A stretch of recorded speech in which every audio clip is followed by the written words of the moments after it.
All right, so welcome to the program. This is Booze, Brews, and Bros, although there's only one bro here at the moment. Waiting for the second bro to show up. Hopefully he's getting his stuff together here. He was having trouble connecting, but that seems to be par for the course. Welcome to this program. Great to see so many here. If you've got to take the dog out, go do that. If you've got to get a drink, go do that.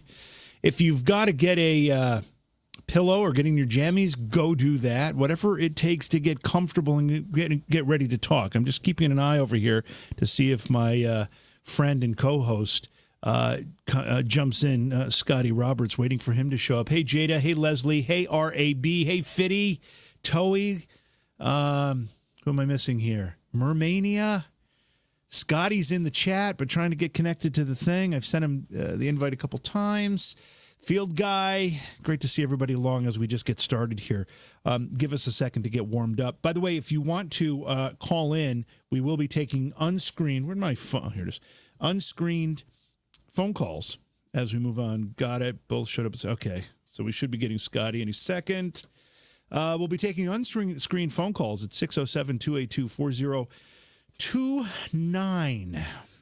Oh, there he is. Okay, let me scoot over here for a second and see if we've got this all figured out with Scotty. And Scotty, can you hear me? JV, I can hear you. Can you hear me? Almost like a voice from above. There he is. Yes, almost. How you been, my friend? I've been just fine. Yeah. I'm going to put one disclaimer for tonight's show. Okay. I have had a terrible cold all week. Head cold, chest cold. Jeez. So, and I lack cough button. And, well, no, I don't. Not in this format, not with this software. So I should be okay. Good news. I will say that it seems like everybody's had a little bit of something these days. My producer, Ryan, has been sick. You've had a cold. It's not coronavirus, is it, Scotty? Nothing Chinese. Okay, good. So we can pronounce it. Anyway, it's great to have you, everybody here, and Scotty, it's great to have you back. It's been a while since we've been able to do this. Great to be here. Been chomping. I'm going to crack a Newcastle now. You know, Newcastle. That is one of my favorite beers. It is my favorite next to Guinness. If I don't want to feel like I'm drinking a loaf of bread with Guinness, I'll do Newcastle. Yeah, well, it's Guinness. Newcastle and Bass Ale are my two favorites. Bass Ale is good. I like Sam Adams Stout. I haven't had that. That's a pretty good one. I haven't had that. Hey, Susie. Hey, Melissa. Hey, Jada. Hey, Lori. There you go. I think I've said hello to everybody who's jumped into the chat room. I know we have people in our Facebook chat. And by the way, we are trying something new, and I'm not even sure if it's working. Maybe someone can check.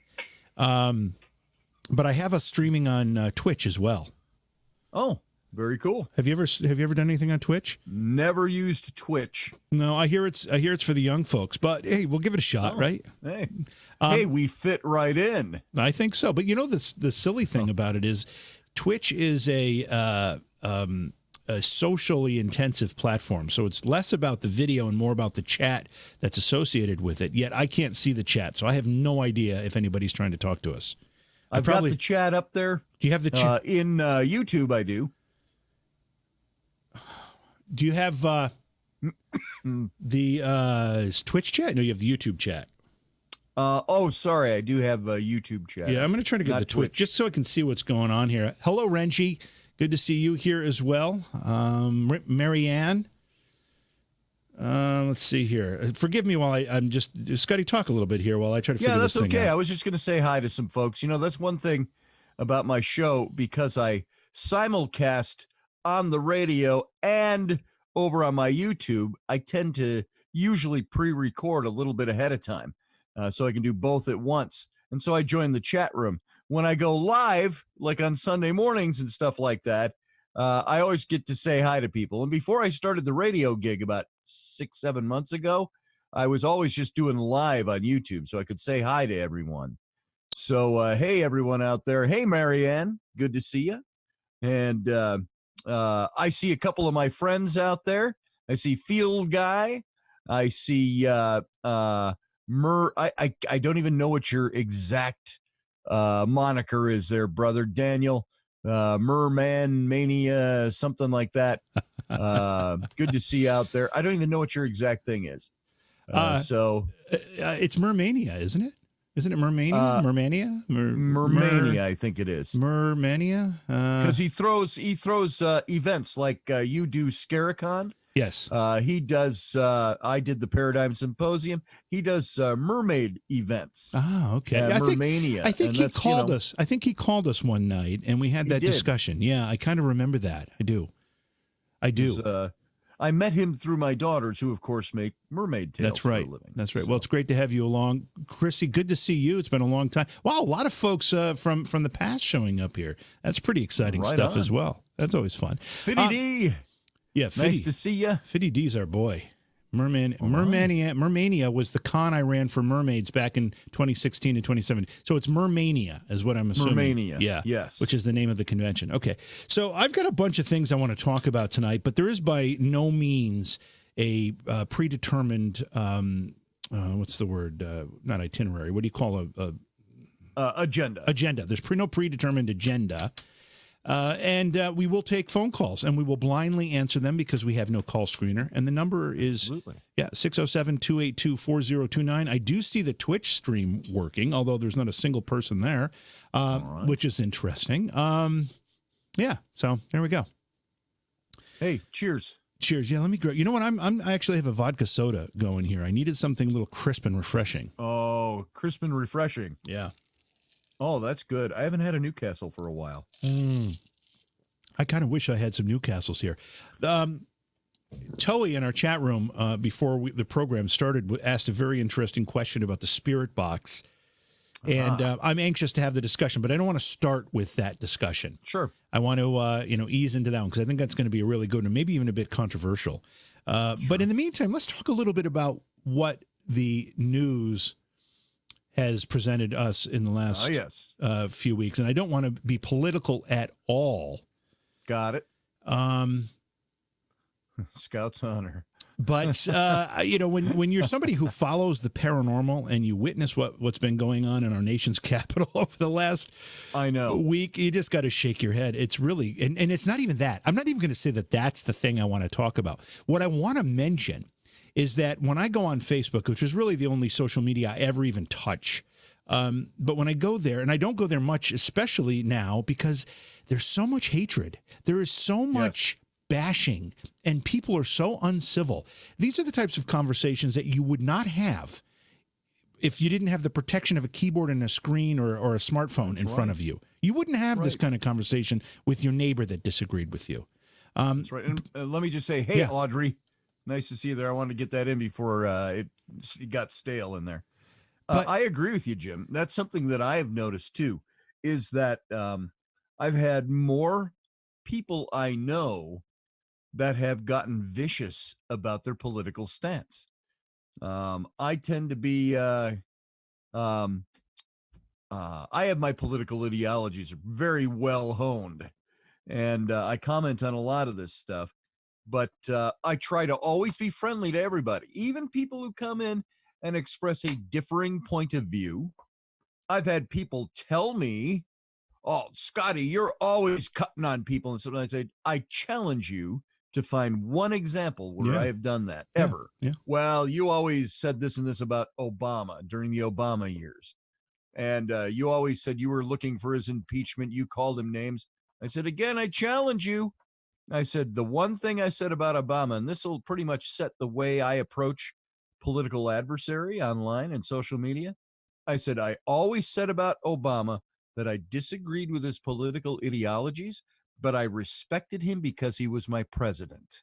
Right. And I said, I may not agree with a single thing he said, but I thought he was a nice guy, and I would love to go have a couple of beers with him and arm wrestle him for the tab. Yeah, not only was he a nice guy or is a nice guy, but he was a well-spoken man, very intelligent man. I just completely disagreed with him politically.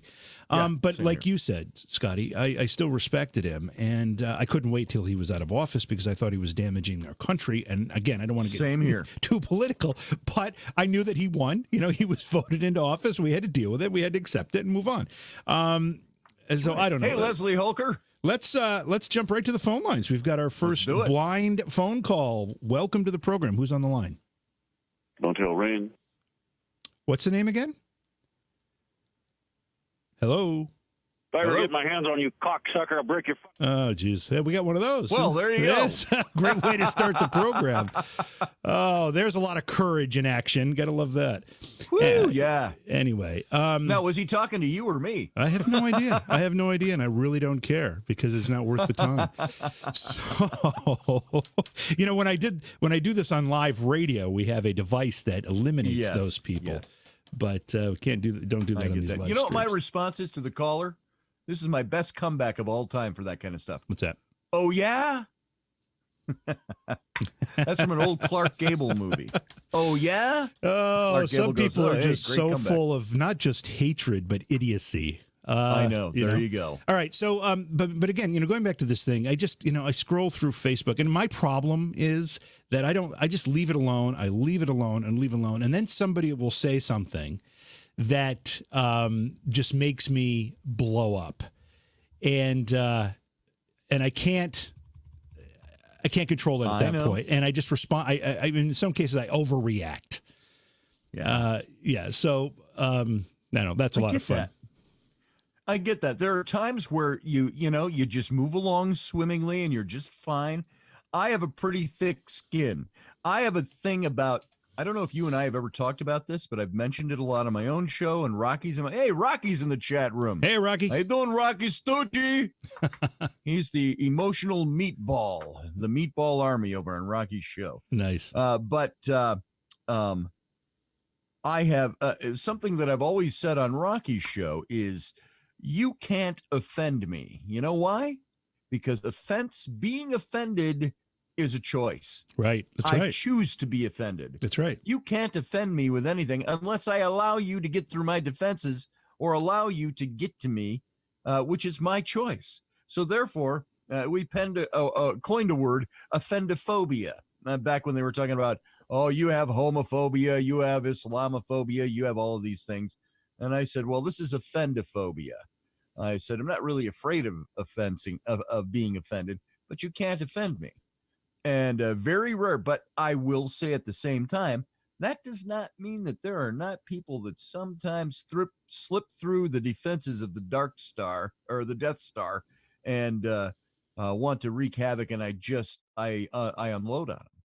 And but I try to keep it an intellectual unloading. Well, that's the difference too. I mean, I welcome any kind of honest, intellectually based debate, regardless of what the topic is. If it's political, fine. If it's ghosts, fine. If it's the weather, fine. I don't care. But there doesn't seem to be a whole lot of that discourse going on right now. It seems to be just hatred, a spewing of hatred. Yep. And facts be damned, or even logical thought be damned. It just doesn't exist in this present climate. It's really sad. Yeah, it is. Let's talk. Rocky, we'll bring it in. All right. What are we doing? That's Rocky. What do you say? Bring it in. Bring it in. Bring it in. Bring it in. Hugs, baby. Hugs, baby. Or as we like to say, namaste, bitches. So, have you gotten any 2020 predictions? Do I? Yeah. Or have we gotten any? No. Well, do you have any, first of all? But secondly, have you talked with anybody that's offered any? I have not personally. Now, on Rocky's show, we have talked to a guy named Jeff Harmon, who is not a numerologist. He's an astrologer, I guess you'd call him. But he is one of those, what I would call a nuts and bolts astronomer. He's not one of those guys that, has the little shop with the palm on the sign or anything like that. It's something that he started a little later in life, if I remember correctly. And he goes by the numbers, and that guy is spot on. Now, I couldn't share with you. I don't know any of them, but I could ask Rocky, if you're there in the chat room, maybe share some of that stuff in the chat room or call us up or something like that. So I don't personally have any predictions that I've listened to because I don't like New Year's resolutions. I don't like New Year's predictions. Not my thing. So you don't like New Year's resolutions, Scotty? What, are you un-American? No. What the heck? No. What the I heck? don't like New Year's resolutions. What the heck? What the heck do you break a week after New Year's then? I mean, if you don't have a resolution to break. I think, to me, resolutions are kind of silly when you do them only on New Year's Eve. Well, and and then break them, a week later. I mean, the idea, of course, is that starting a new year, it's kind of turning the page. It's starting with a clean slate, if you think of it that way. And it gives people an opportunity to assess some things they want to change, maybe about themselves or the world around them, and it gives them an opportunity to do it. So I agree with you. If you believe in those things, you probably should do them all the time, not just do them, think about them when the year ends. But I can understand the idea, and I have made some resolutions in the past that I've broken rather quickly, and just kind of the nature of it. I wonder, is there anybody in our chat room that's made a New Year's resolution, let's say last year, and in 2019, and felt like they achieved it, and they actually were happy about that? Did anybody do that? I mean, I'm curious if anybody actually keeps those resolutions. Leslie Holker says resolutions only set yourself up for failure. Why start the new year that way? That's a great point, Leslie. However, I would say that maybe if you set the resolution to be realistic, maybe it's less likely to be a failure. I mean, let's say a lot of people say, okay, this year I'm going to lose weight. I mean, I've actually said that. And let's say that you say, all right, I'm going to lose 50 pounds this year. Well, automatically you're setting yourself up for a task that's very, very difficult to achieve. But if you say I'm going to lose 10 pounds, maybe 5. Maybe you say I'm going to lose 1 pound every month. 5 pounds by summer. Maybe 1 pound a month. I don't know. Rapid Dog says drink 8 cups of water a day. Is that your resolution, Rapid Dog, or is that what you say to do to keep your resolution?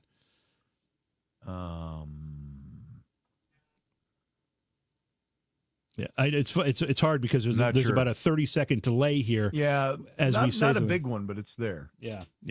Let's see. Toy says I have, Jim. It's called "Stop Letting January Screw Up My Entire Year." I'm quitting New Year's this year. Okay, well that's a good approach. Very good approach.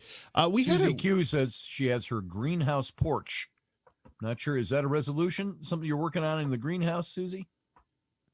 So. This year I'm going to try. Jim, I cut you off. You started to say something as I. No, I was just going to say I had a psychic on the program on Beyond Reality. Gosh, I think it was one of the first days of January. I don't remember which day it was. Maybe I don't know, second or third. And one of the things we talked about were predictions for 2020. And I have to say that this particular psychic didn't have a lot of depth to the predictions. I was a little disappointed in that regard because the predictions were it's going to be a tumultuous political year. Well, is that not I don't true? think you need to be psychic to see that coming with a presidential election, with Donald Trump being part of that presidential election, preceded by an impeachment trial. I mean, you don't have to be psychic to make that prediction. Now, if a psychic had said Donald Trump's not going to be removed from office, he's going to win the 2020 election in a landslide, and the House is going to be turned over. It will all be Republicans. And Donald Trump is going to have 4 years, or at least 2 years, of a free ride, so to speak, in legislation. Now that would be a prediction. It's kind of funny because Beyond Reality started its syndication in August of 2016. Mm-hmm. Now 2016 was the presidential election year. That's right. And August was when it was really starting to heat up. And one of the first things we did. We had 5 psychics that we had contacted, and we had asked them all to make a prediction about the upcoming presidential election. And we talked to each of them on the air. They all gave us their reasons, and I will tell you that all but one were wrong. And the funny thing was that the one that actually predicted Trump said that it came to him, I think it was something like it came to him in a dream that Trump was going to win, but he doesn't really believe it. But because it came to him in a dream, he had to say it. Because at that point, Hillary Clinton was leading in all of the polls. So they were all the predictions were Hillary Clinton. So and plus, at that point, I don't think anybody really thought Donald Trump was going to win the presidency. I know. Those of us who watched the process from primary to general election, never, each step of the way, we thought, there's no way Donald Trump can make it to the next step. And he defied all of that. But the psychics were 4 out of 5 said Clinton.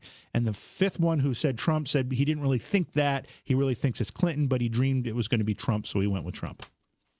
I had my doubts about Clinton very early on. She looked strong at some points, but something you mentioned when talking about social media, I think this is a disservice or a malfeasance that is practiced upon the American people by our mainstream media, which I believe promotes its own candidates. The mainstream media is not supposed to be there to tell you to support one side or another. They're supposed to be there to report the news to you. And what I saw going on was a very strong media malfeasance going on. When I first really noticed it was the McCain-Palin. No matter what you thought about them, McCain-Palin running against Obama. And you saw the media malfeasance was skyrocketing during that. And they all took on the same tone, followed all the same passwords, all the same monikers for people, all the same kind of news reporting. And you saw a lot of things happen that discolored one side of the political contest going on for president that year. And so, and you saw it again with Hillary Clinton. When you saw the reactions of some of the press when Donald Trump won, do you remember election night? Oh my goodness, yeah, I do. And you had guys like Chris Matthews. What is he on? Is he on? He used to be on MSNBC. He's on MSNBC now. Yeah. Mm-hmm. Chris Matthews supposed to be. I used to like him. I used to too. Stalwart. He's been there for decades. Yeah. But when he found out Trump won by one of the states that finally went to Trump at late in the night, and they calculated that no way anybody else could win. Right. Remember him? Yeah. He put his head down, and on mic, he was like, "Oh, Jesus Christ," or something like that. He said, and this is the way the media reacted to the election. Yeah, the impartial media. Yeah. Mm-hmm. And there were tears. I remember seeing tears in some. Yes. I saw tears. I mean, that's supposed to be the impartial media, the watchdog of American politics. Clearly in the. I mean, I don't care which side they shouldn't. I mean, there are commentators who are clearly within the realm of being able to have opinions they comment, they don't report, but reporters should strictly report, and there's none of that going on anymore. And by the way, I'll agree with Philip Blair over in the chat room. Yeah, Tom Hartman and Michael Moore and Thomas Frank all predicted that Donald Trump was going to win. As a matter of fact, I think all three of them are predicting he's going to win in 2020. I know Michael Moore believes Trump will win in 2020.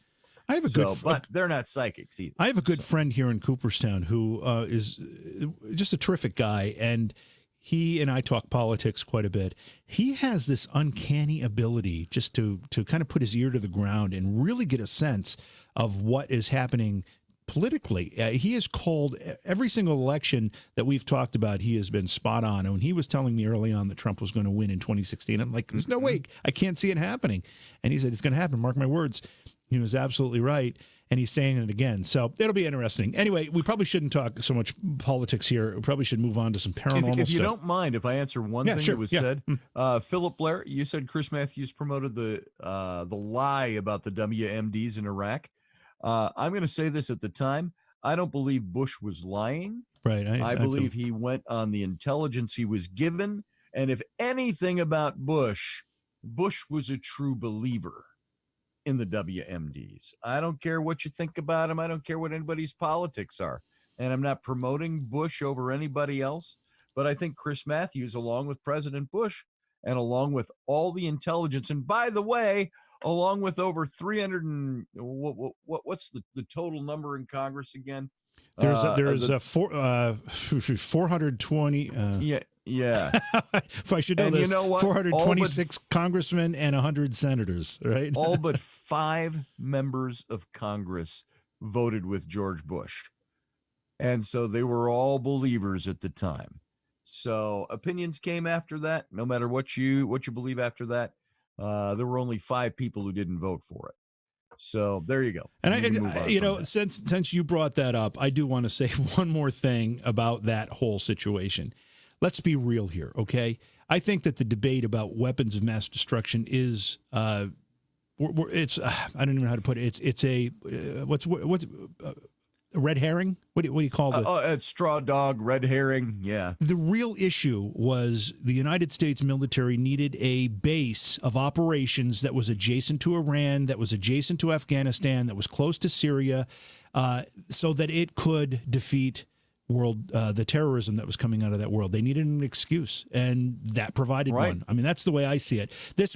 We got hit in 2001, September 11th, and the President of the United States said, we need to defeat them over there. How do we do it? The military looked at a map and said, we need a major base of operations in the region so that we can we can threaten all of those nations that are supporting this terrorism, and we can go in and get them if we need to. We can go into Afghanistan, and it's obvious. It's like a big red dot in the middle of the Middle East is Iraq. So from a strategic standpoint, that is precisely why we did it. I wish I could say I knew this from firsthand knowledge, but I don't. But I can tell you this. From a military standpoint, it's the only thing that made sense. So that's right. And all George Bush was doing, I'll agree with Rapid Dog over in the chat room. George Bush doesn't even know what WMD means. I get the joke there, but you know what? He didn't have to. He was relying on his intelligence, and a lot of British intelligence at the same time as well.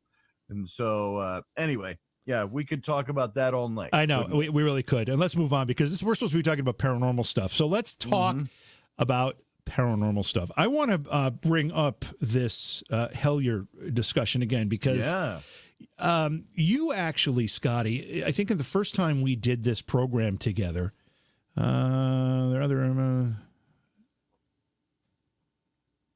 sorry, we have Wrenchies in our Twitch chat. So all right. I've never seen a chat in there, so I'm saying. Anyway, what was I saying? Okay, so you actually brought my attention to this. I'd heard of Helier, but it really wasn't on my radar because it wasn't on regular television.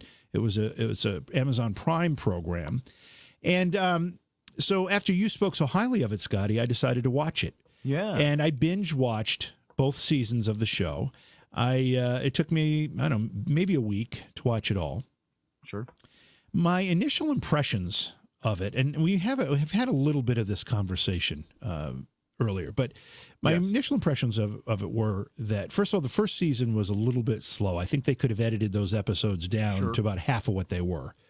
So it's hard to sit through some of that just because it is so slow.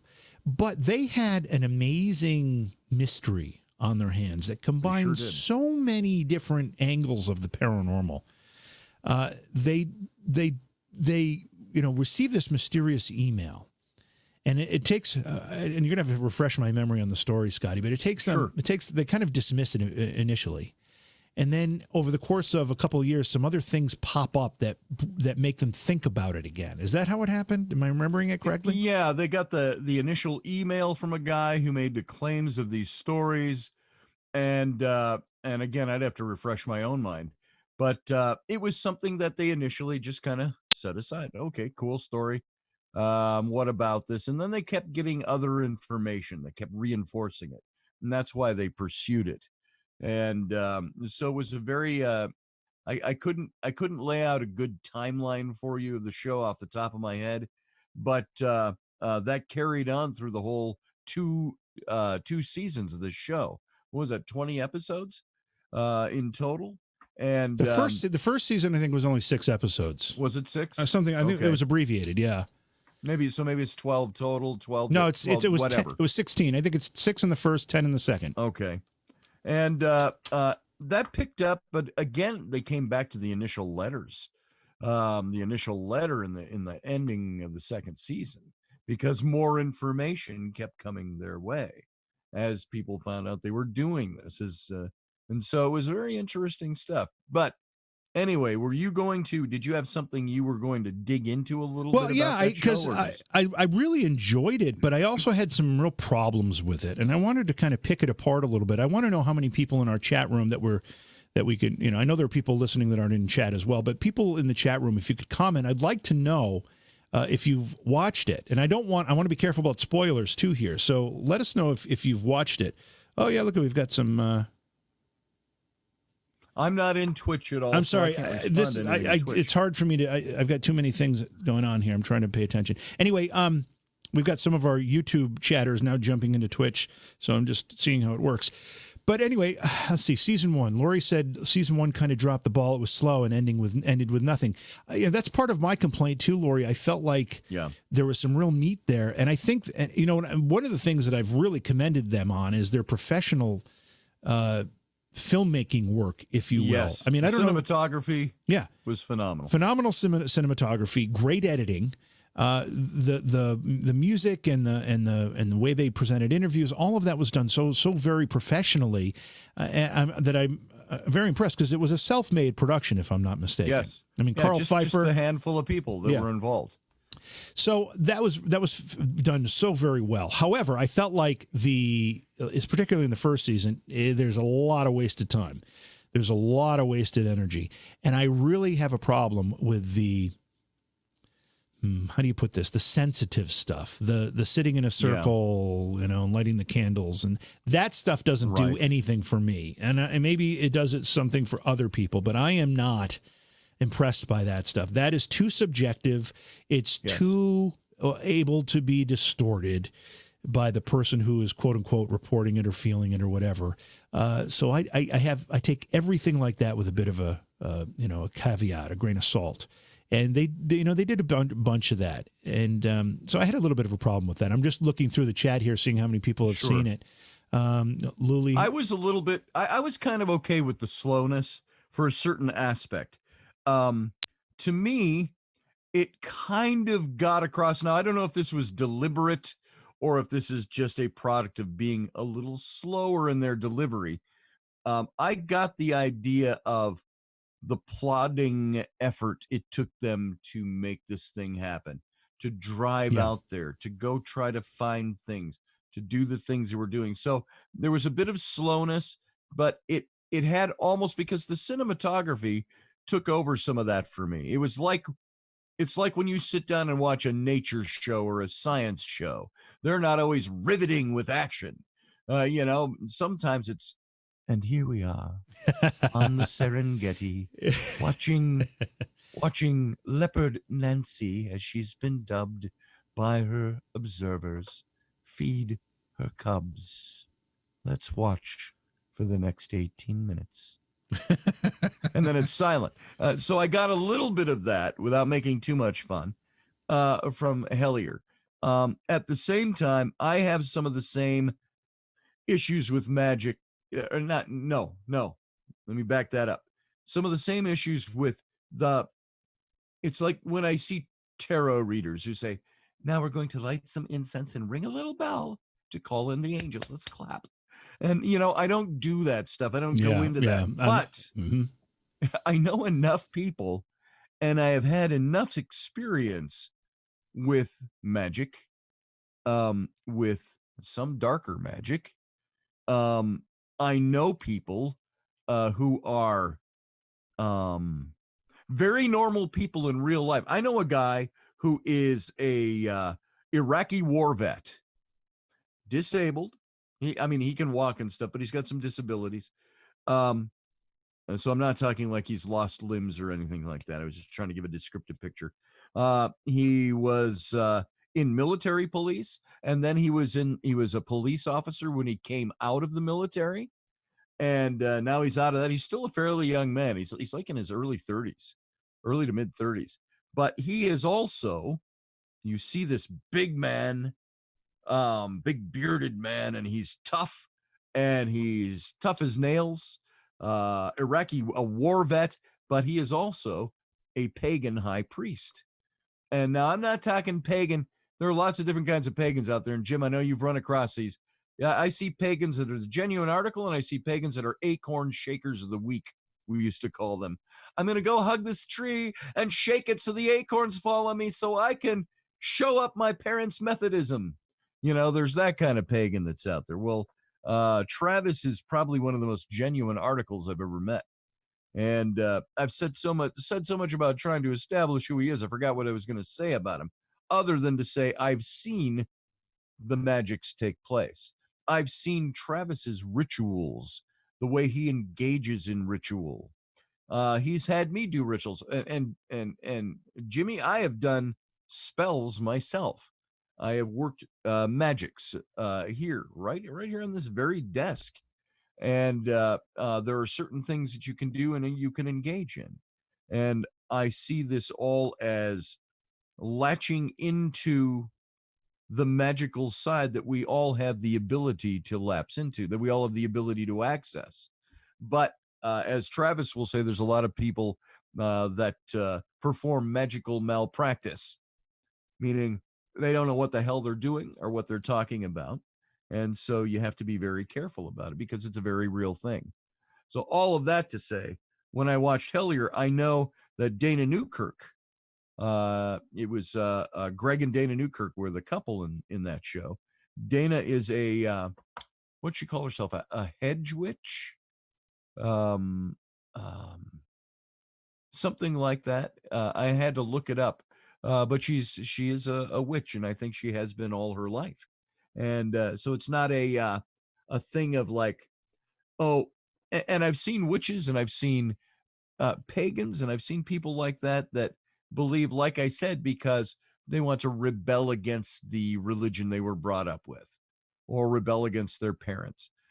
These are not people that are like that. These are people that have as genuine a sense of their magical abilities and their pagan religion or their Wiccan religion as somebody who goes to a Catholic church every Sunday morning. So that part of Helier, I look at it and I go, okay, I don't do the candle lighting thing all that often. I don't do all that kind of stuff, but I understand people who do. How was that for a? Okay, I have no idea what you just. I have no idea. Yeah, I have no idea what you just said.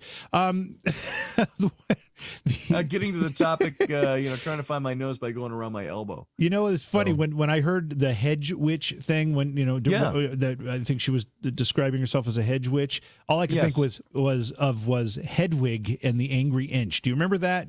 Yes, that I do. movie and musical, and remember that? Yep. Yeah. Okay. Yep. That's all I can think of. Anyway, bringing this back around, that type of thing does not impress me. And there, and they brought some of that stuff in, and I just don't subscribe to it at all. Yeah. And in fact, again, careful. This isn't complete spoiler, but it is a little bit. The ending of the second season is a whole bunch of that. Which really, really disappointed me, Scotty. Have you had a chance to talk to any of these folks, the Newkirks? I have. Okay. Maybe you've got you can offer some insight onto this. Let me ask some questions and see if you've got any insight. I don't know if I have a ton of insight, but Rocky and I had one of the producers on our show. Well, then opinion. It could be opinion. Yeah. Maybe you have a bit different perspective on it. Okay. I felt like they had a really tremendous mystery on their hands. One of those things, and now it's been a while since I've watched it, so some of it's faded. But the whole premise of the second season was kind of focusing on this cave, this tunnel in this cave, where there was supposed to be possibly a cult living there, abducting people, keeping people as slaves, a whole bunch of things where other witnesses have said they heard screaming and crying and pleas for help coming from these caves. So our crew here, our Helier group, shows up at this cave. They go about, what I could tell, about 20 feet in, and they don't go any further, and they don't investigate any of that stuff. Yeah. Why the heck? Instead, they plop their butts down, and they do some kind of ritual to invoke the god Pan or the whatever demon Pan. Now, that is a criticism that I had as well, now that you bring that up again. Because if you're going to investigate, first of all, I am not a firm believer that you always have to investigate in the dark. Agreed. I mean, what are you going to do in the dark? You're going to trip on stuff. The only thing I will say this, let me just say this, though. The one thing I do like about investigating in the dark is that you're more apt to catch a light anomaly. Yes, and I agree with that. But here's my thinking. You go in the daytime. You plot your course. You go and you take your lights down. You figure out where you're going. If you don't know where that tunnel is going, go as far as you can go with your light crew and everything like that. And then you come back and you investigate in the dark if you need to. If you want to say, some people say the veil is thinner at nighttime. Okay. So if the veil is thinner at nighttime, then go ahead. I know you can see, if you see a misty ghost transfiguring in front of you, Seeing it against a sunny window or against a dark window, the contrast is going to count for something. So I get the idea of investigating in the dark. And we do the same thing. We investigate in the dark. Rocky and I and my wife, Rainey, and a couple of friends of ours, we went and investigated an old barber shop about 5 minutes from my house here in That was a couple weeks ago, right? Because we were going to do a show and you had the investigation. It was about 6 weeks ago. Okay, yeah. And a building built in 1859, and little old barber that's still there. And we went down in his basement, little closed dirt floor, stone-walled basement. And the first thing Rainey said, she said, let's turn off all the lights. She said, I want to sit here in the dark. All of us, let's sit here for about 10 minutes and get our feelings, get our bearings on, and so on and so forth. And I like that. She just wanted to play touchy-feely with you in the dark. Now, come on, you're not that fooling happens in the light. So I welcome it in the dark as well. So we sat down there. We didn't get a whole lot. Oh, but I will tell you this. We got one great, talking about which you're going to talk about a little later, the spirit boxes. Yeah. We had a spirit box going, and we set it once we came back upstairs in the barber shop in this old, like 50-year-old barber chair that he still cuts hair in, the old guy. And we set the spirit box in there, and Rainey was asking for somebody, if there was anybody there, and she had some old names from the old building. And we heard a man's voice come out while Rainey's asking. And he goes, how you doing? And we all started laughing. And Rocky and I were like, Ghost, mister, you got some good taste there if you're hitting on my wife. So, have you ever had that happen before, by the way, where I've seen it a couple, 3 different times firsthand, where you've got spirit activity, you're connecting with something, it's interactive with you, and it's flirting with the women in your group. I have been in group investigations where the women of the group have had what would seem to be some type of inappropriate contact, or where the whatever entity is in the room is focusing on the women. Absolutely, I've been in those situations. We had it on an Ovilus. This is got to be about 10 years ago. But we were in an I don't old want to get too theater far from Helier, though. Be careful. Okay, we won't. I just want to mention this since I mentioned it. Yeah. We had a woman in our group, and it was flirting with her through the Ovilus. We were getting words, and calling her sweetie, things like that. And then it said sexy and things like that. And she was laughing, and she says, okay, don't flirt with me. And he goes, sorry. And then came out sister, he said. Because he was from the 30s, this person that we were supposedly talking. Sorry, sister. You could just hear him saying it. So anyway, we can move on. So anyway, back to this idea where the second episode or second season of Helier ends with what was set up to be quite an impressive investigation. In fact, the lead up to the last episode, to the last sequence, there's a lot of hesitancy and trepidation by the group as to whether they want to pursue this. They actually fear for their lives a little bit. They did. And then they go there. They take about 10 steps into this cave. They sit down, light some candles, and do some ceremony to bring Pan into the group. They have some weird feelings, so they assume Pan showed up, and then they leave, calling it a day. I don't get it. I just don't understand. Maybe some of that was, how these productions go when they're filmed. Yeah. Maybe some of that was production, and they were there for a lot longer and did a lot more things that they didn't show on camera. That may be possible, but I think in order to satisfy the curiosity that they piqued, they needed to either explain what happened. Like maybe they could have said, we tried to enter the cave to where the sources that were reported to hear, hearing these screams, but we were blocked by, whatever the circumstances were. You don't have to show it if you don't want to, but explain it. Don't just leave it unanswered, because that was the kind of the setup. And it was like, they set you up for this and it's pretty cool, and boom, nothing. I will say there's this possibility. I don't know this. I don't have insights into what the producer is thinking. Don't tell me Carl? season 3. Don't tell me this is what season 3 is going to be. Don't say it. I think this is what season 3 is going to be. No, I'm wondering if they deliberately set that up Well, like for a marketing issue. then if that's what they did, they did it really poorly. What if that was their intention? They should have made it clear that they were pursuing it, and and then for whatever reason, boom, it ends here. But then there's more to come. At this point, it just looks like they didn't bother. That either they were afraid. Them also saying they didn't know where they would take season 3. Okay, which isn't enough. Oh. That's not enough to do what you just suggested might happen, which I suspected might happen. Because it didn't even look like they were interested in that story at that point.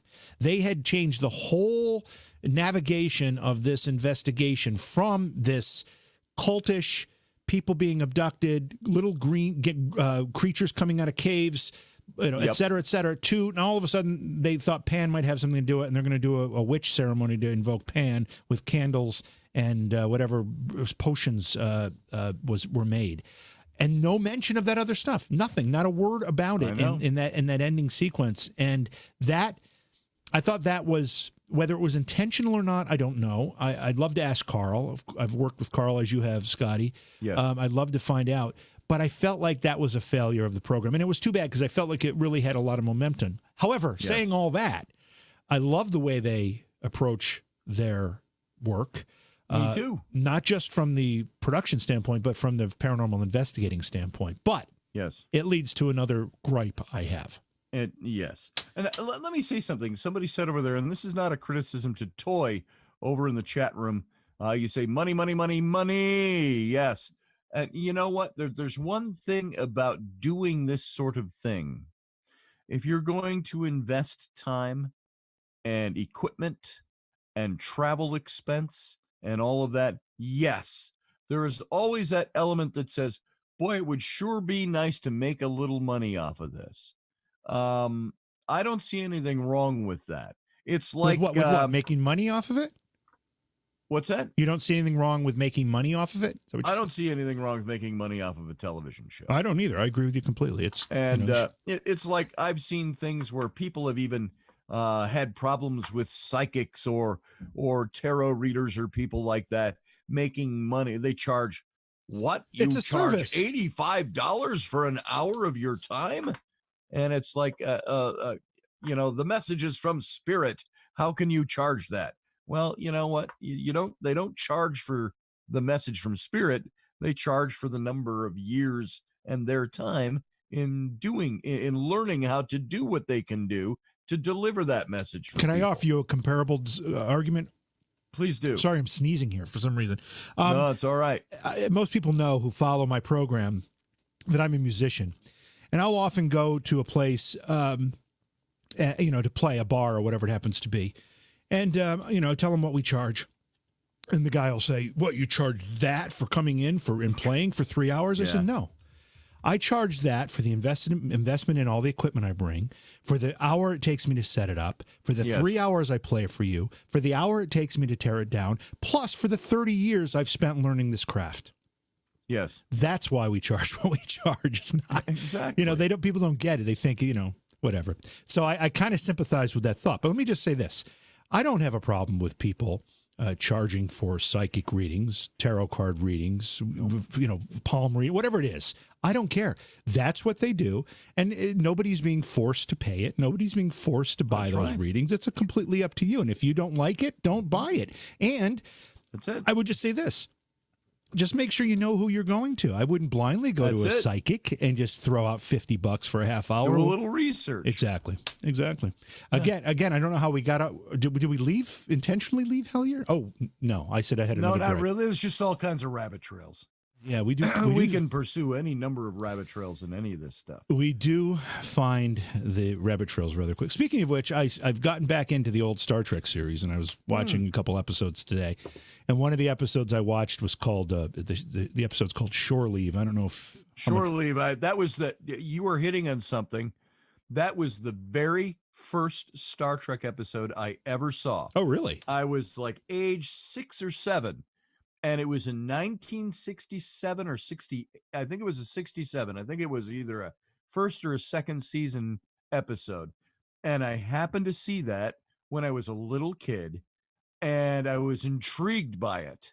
I remember, and it was only a couple of years later that it was in syndication, of course, 3-4 years later. And I grew up on age 8, 9, 10, 11, 12, and then all through my teen years watching the original Star Trek. But Shore Leave was the original episode that I saw. Yeah, and the only reason I brought it up is because in that episode, Dr. McCoy, they're on this planet, which is a beautiful Earth-like planet with luscious green, vegetation and lakes, but no animals, no life, other than the plant life. And so they're walking around exploring, and they decide they're going to let the crew have shore leave on this planet because they've been overworked. And as they're walking around, the first thing that happens is McCoy sees the rabbit from Alice in Wonderland. Yes. And the rabbit says a few things to him and then hops off into the woods, and McCoy's trying to find him. Anyway, so when you said we follow rabbit trails, it's kind of funny. Yes. Talking about, to quote Helier, synchronicities, which, by the way, if I hear that word one more time, I might explode. Synchronicities? Oh, sorry. In the second season of the program, particularly in the first couple of episodes, they say synchronicity probably 100,000 times. And it's just a little overused. But anyway, I want to go to the spirit box thing, because a lot is being made of this new approach to the spirit box that I think Carl Pfeiffer, and who's the other, I can't remember the other guy's name. Greg Newkirk. No, from the Stanley. Oh, Carl Pfeiffer's from the Stanley. Yeah, and who's the other guy from the Stanley? There's two of them. I don't know. There was two of them, and there's what's his name? He's actually in the in Helier more than Carl Pfeiffer is. If you're listening, I'm sorry, I forgot your name. I know. Gee, I want to say Colin. I want to say Colin, but I don't know. No. Somebody will come up with it in our chat. Anyway, what was it? Now I was going to say. Oh, I think the two of them. I think Carl and this guy. Colin, whatever, developed this method of using the spirit box called the Estes method. Now, Estes. Oh, yes. Estes is for Estes Park, which is where the Stanley Hotel, Estes Park, Colorado, is where the Stanley Hotel is located. And that's where they were both paranormal investigators and paranormal tour guides or whatever, directors of paranormal activity or whatever it is at the Stanley. And so they came up with this method of using the ghost box called the Estes method, is what they named it. Now, for those of you who don't know what the ghost box is, it's also called a Frank's box. It has a bunch of different names, spirit box, but it's basically a device that scans generally AM radio frequencies, and it does it in rapid succession. And the idea is that by scanning those frequencies, somehow it enables spirits to communicate, and when you listen to a spirit box working, you'll hear bits and pieces of words. Now, that's to be expected. You're scanning the AM radio dial, which generally is all talk radio. So there's a lot of words being transmitted by the radio stations. That really has nothing to do with the spirits themselves. However, some people believe that put that all together and you've got a way that spirits can communicate. So now you've got Carl Pfeiffer, and has anybody come up with his name? Colin? What's the guy's? No one has done yet. Okay. We could just here keep talking. I'll find it. Okay. So now these guys want to take it a step further, because a lot of people say that with this spirit box, they're critical of it. You can have 10 people listening to the spirit box. 7 of them will say they heard a word, and of those 7, you'll hear 8 different words that they heard. Yes. You don't necessarily get any agreement. It's very subjective. So. There are a lot of criticisms of it. So in an attempt to address those criticisms, Carl Pfeiffer and the mysterious other guy came up with this system where they basically take the spirit box. Connor Randall, is it Connor Randall? Colin Farrell? Connor rings a bell. Connor Randall? Is that it, Audrey? I'm seeing a picture here. Greg Newkirk. Let's see. In the cast, Dana Newkirk, Carl Pfeiffer, Connor James Randall. Connor Randall. That's the one. Okay, that's the one. And Rashad Sizemore. He's a camera operator. Okay, that's Tyler Strand. I said Colin. I said Colin. It was Connor. So anyway, so they came up with a system by which to eliminate some of this criticism. What they do is they take the spirit box, which again is, scanning radio frequencies rapidly, and instead of just letting people hear it, especially the people who are asking the questions, it's the people who ask the questions that can interpret answers however they want to based on the question they asked. So now they create this system that puts a wall of separation between the person asking the questions and the person listening to the answers or the spirit box. And the way they do this is they plug the spirit box into some headphones, which are supposedly, and I don't know which ones they're using because I couldn't really tell in Helier, but high quality noise canceling headphones. So theoretically, all the person can hear is the spirit box and not hear the questions that are being asked. And then they take it one step further and they put a blindfold on the person as well. So now you have and they do this several times throughout the show, Helier, in the first and second season. So now they have this session going on where they've got a person or two asking questions of the room, of the spirits in the room, whatever they are. And then they've got this person blindfolded with headphones on and listening to a spirit box, just saying whatever words they hear. Yes. Right? That's the Estes method. We actually did that at an investigation just a few weeks ago. Okay. All right. Tried that same method. Okay. Well, there's a couple things. So first of all, as I'm watching this in Helier, first, I have trouble believing that the person with the headphones on can't hear the questions because, in all honesty, in a way, it's a little bit too perfect, and the answers that are coming through. And then secondly, in a couple cases, there was another guy that got involved in the second season. Who was it, Scotty? In the second season? Second season, he got involved. He was mentioned in the first season. He went to the North Carolina site.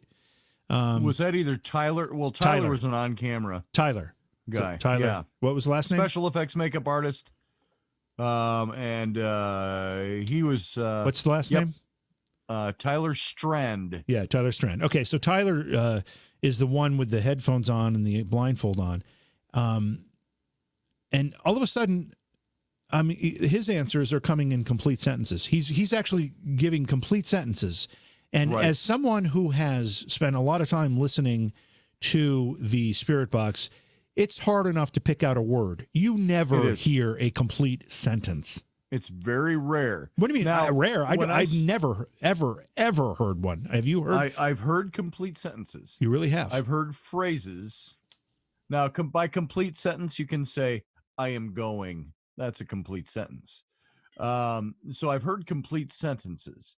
I've heard personal pronouns used. I've heard phrases other than just words. But I did listen to that and I wondered, he must be adding what he's thinking he's filling in the gaps is what I thought he was doing. Yeah. Because you generally don't get complete sentences. Even in EVPs, you don't get complete sentences. Right. The only place I have heard a complete sentence is a device I have not used, which I would like to get. And I always slip up on the name, the Geo something. You've heard them use. They have a kind of an echoey sound to them. Yeah. So I've heard complete sentences. Here are two suggestions I have to remove the controversy and actually make the Estes method. And I'm going to call it the Estes Mark II method. Do all the things you're doing, but add a recorder to the audio. So you actually record all of the audio. And when the person who is listening hears the word they're about to say, they can click a button or whatever that marks on the audio where they heard it. Yes. So that you can go back and replay it. Now, on a replay, it doesn't matter if you're biased or not. It's already been done. It's already been said. So add a recorder to it. And then you really want to make this objective. You really want to make this something that does not hinge upon knowing the person that is asking the questions or knowing what the questions are about. Bring somebody in who doesn't know what the case is about.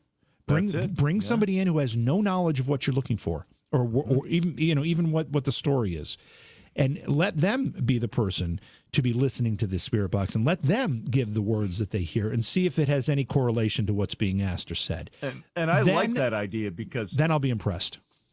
Because when you are setting about trying to investigate something, this is not like investigating a murder mystery or investigating where somebody's lost shoes went. You're trying to investigate an unknown. By definition, the unknown. And so when you're doing that, it's always good to have all kinds of first and second level, and maybe even third level investigations going on. So you can verify what's being heard, verify the verifier. All of this stuff needs to be done. And that's only for, if you're not going to do that, it becomes private information to you. I had this private experience, and therefore my private experience dictates what I believe. But if you're trying to disseminate that information to other people and tell them this is what I found and this is what's out there, you need to have verification of verification of verification. It's like conducting these experiments with the scientific method in mind. Many times you cannot reproduce certain anomalies or certain phenomena that you get, but there are ad hoc ways to create scientific methodology. And some of that is just by over verifying what you're doing. So I get that. We have to pause here for a second because I'm not sure that you've had an opportunity to either open another beer, finish the first beer. I haven't quite finished the first one. Yeah, I just went and got another one. All right. I've switched from vodka to, this is Miller Lite. Now I have. This is Miller Lite. I'm not a real fan of this, but it's in my fridge, and I didn't get beer, so I'm stuck with what I've got there. And I think Sacco brought this last time because he drinks wimpy beer like this. But yeah, see, that's I tend to not drink things that I can see through. Yeah, when it comes to beer, you know, it's yellow funny. And see-through. I bought a bunch, like a 12-pack of Boston Lager, Sam Adams Boston Lager, which I tend to really like. It's in bottles, and I've on two occasions I've had some. The first night we did this, I think I had, I don't know, 6 of them or whatever, and I had horrible heartburn from it the next day. And then the next time I just thought it was just, coincidence, whatever. And the next time I had a few more, and I had the same heartburn the next day. And so for some reason I drink it all the time, but I don't know. I know. I'm apologizing ahead for this. I really was going to drink vodka tonight, but I don't have any ice here. I'd have to go up and get it and mix a drink. I don't have a bartender here, so it's just a little too difficult. Sorry. That's what's missing in this show, a bartender. We do need a bartender for this show. Yeah. Yeah. We definitely One do. of these days I'm going to visit your studio, and we're going to have to do a show live together in studio. That would be fun. And I think we should have a bartender. I will make sure if you come here to do a show with me in my studio, we will have a bartender in a black bow tie. Yes, and nothing else. Wait. Oh, what am I thinking? Toey, Pepsid, I can't. I take an acid reflux medication every day, which has basically cured my heartburn. I used to get heartburn terribly, and since I've been taking this acid reflux medication, I don't get heartburn nearly at all, except I did with that bear, which is really strange. Yeah. Mm-hmm. Could you see through the beer? No, it was the Sam Adams Boston Lager. Oh, the Sam Adams. Yeah, I don't even know what it was. I drink Sam Adams all the time. I don't generally drink it out of a bottle. I usually drink it off the tap, or not off the tap, but I get tap beer. Right. And that never bothers me, but this Sam Adams in a bottle did. All right, I want to talk about something else as it comes to the the spirit box. Now, first of all, take a second, folks, in chat. I know that you were commenting as we were talking about this stuff, but I really want to know what you think about this. Audrey would bartend for us, by the way. Oh, okay, cool. If you live close by, you would get beer and shots. That works. Yeah. All right. So, by the way, before you start on that, I will say that Audrey, she flew up here to attend a radio remote that Rocky and I were doing at the Minnesota Renaissance Festival grounds. And she had something there over the spirit box that called out her name. She was part of the audience, sitting with the audience. She was with us. Oh, wow. But not conducting and it called out her name. Along with lots of other things out there. So we've had some interesting successes with the spirit box. Oh, very cool. All right. Well, we all know that, what day was it? Was it Monday, Tuesday? I don't know which day of the week it was. It was Sunday. It was Sunday. Kobe Bryant died in a helicopter crash. Ah, yes. Obviously, the nation was stunned. It was such a tragedy. His daughter was with him, all of that. And I don't know what I think about this, but there's some folks in the paranormal community that jumped I know what you're going to talk about. This. And you know what? this is what they do. So why not? So, if you're somebody who contacts people on the other side and a national figure dies, I suppose it would be a natural thing for you to do to try to contact that person on the other side. So I'm going to play this. They say it's an EVP in this description, but it's not. It's a spirit box thing, I think. So let's listen to it and see if you can pick out the words that are being uttered here in this particular recording, okay? I'm going to play it now. It's about 12 seconds long.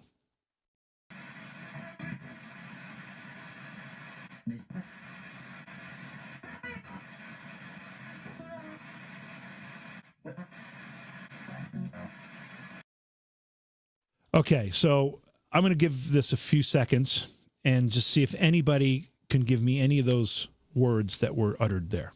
Can you, Scotty? I cannot. I did not make out any of them. I had to turn up my sound a little bit. Could you hear the recording at all? A little bit. I don't know how clearly I actually heard it. Yeah. Okay. Let's just see. Let's just see if anybody is before I tell you what they say was said. By the way, I will mention this is Stephen Huff. Huff Paranormal. He's very controversial. Right. I've had him on my program before to talk about this stuff. He knows he's controversial. And I'm not drawing an opinion here. I have just an opinion. Okay, so. I'm going to play it again. I'm going to play it again without giving an explanation of what's said to have been heard. I will play it again. It's as loud as I can make it at the moment. I might be able to turn it up a little more.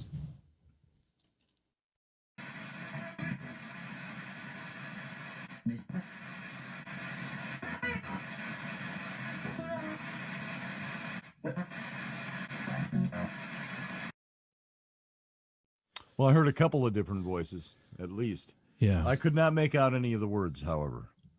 Okay. All right. So let me do this. What is Steve Huff saying? I'm going to play it. I'm going to pause it and let you know what is said to have been just said. Okay. So here we go. Okay. That first thing is said to have been, "I love Lakers."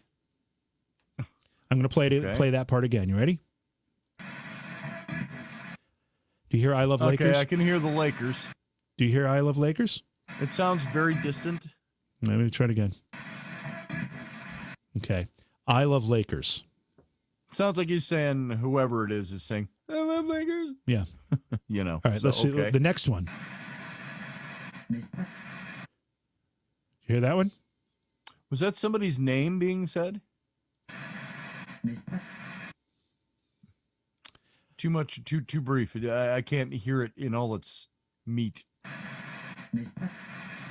Okay, so what's said to have been said there is, "I missed her." Let me play. I didn't hear that. Let me play it with that translation. Okay, mister. Okay. I hear that. Okay. Let's see. What's next?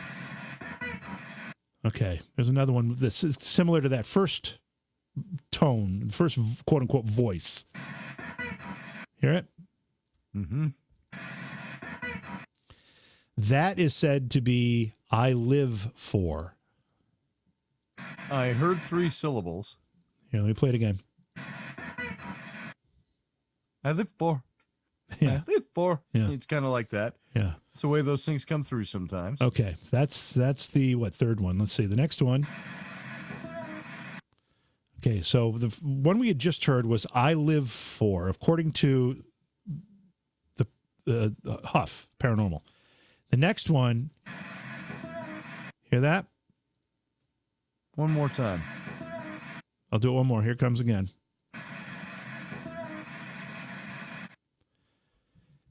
Anything? Fire? It says "the world" is what. So if you combine those last two, "I live for the world" is what they're saying here. Okay. I'm going to play it again now that you know what they say it is. Okay. Next I don't one. hear the world. Yeah, he may have slowed it down to hear that. In honesty, I don't hear any of this, frankly, but it's okay. The next one. Hear that? What? Yeah. That's all I heard. Any guesses on that? Mm-mm. Okay. According to Huff Paranormal, it's "with her." Once more, then. Yeah, here's the thing about interpreting EVPs like this or voice box, spirit box.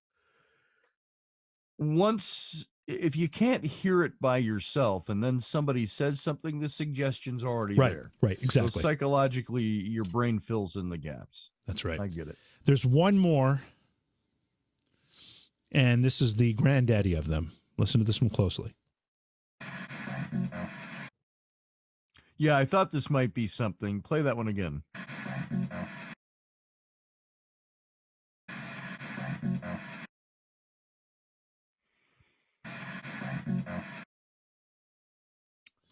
What do you think about that? I can't tell what he's saying. It sounds the voice that's a different quote unquote voice from the other ones. Very different kind of voice from the rest. It's almost robotic in a way. Yep.